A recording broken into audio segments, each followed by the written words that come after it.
بسم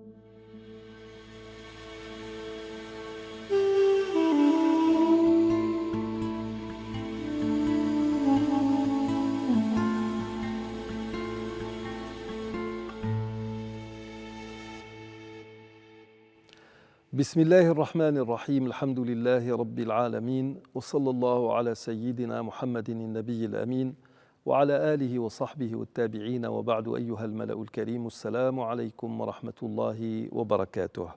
الأمور بمقاصدها. Les intentions ne valent que par les actes qui les ont animées.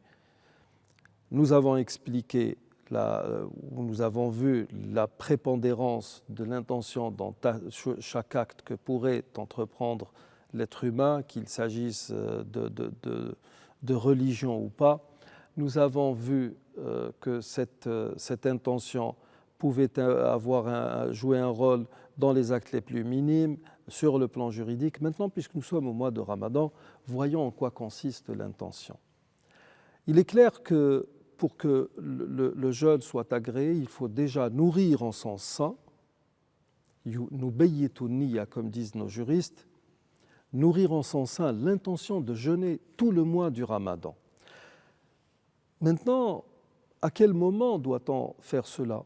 Premièrement, il n'est pas nécessaire de dire « nawaytu an asuma shahr » j'ai l'intention de jeûner le mois de Ramadan. Non, l'intention c'est un travail qui se fait au niveau du cœur.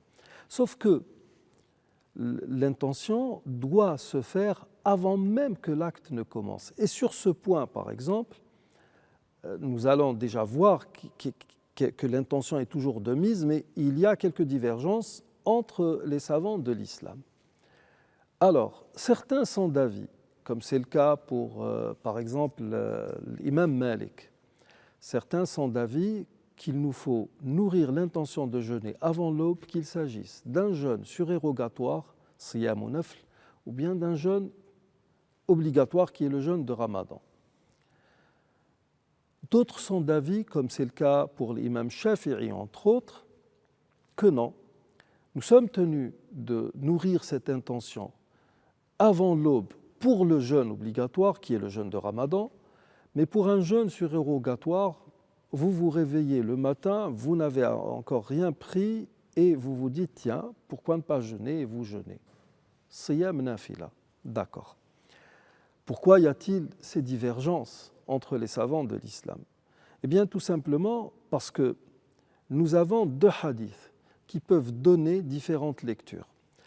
L'imam Malik va se baser sur un hadith de Sayyida Hafsa, radiyallahu anha, qui est l'une des épouses du messager de Dieu, alayhi salatu salam, qui a dit que le messager de Dieu, alayhi salatu salam, a dit « Quiconque n'a pas nourri l'intention de jeûner avant l'aube n'a pas jeûné. »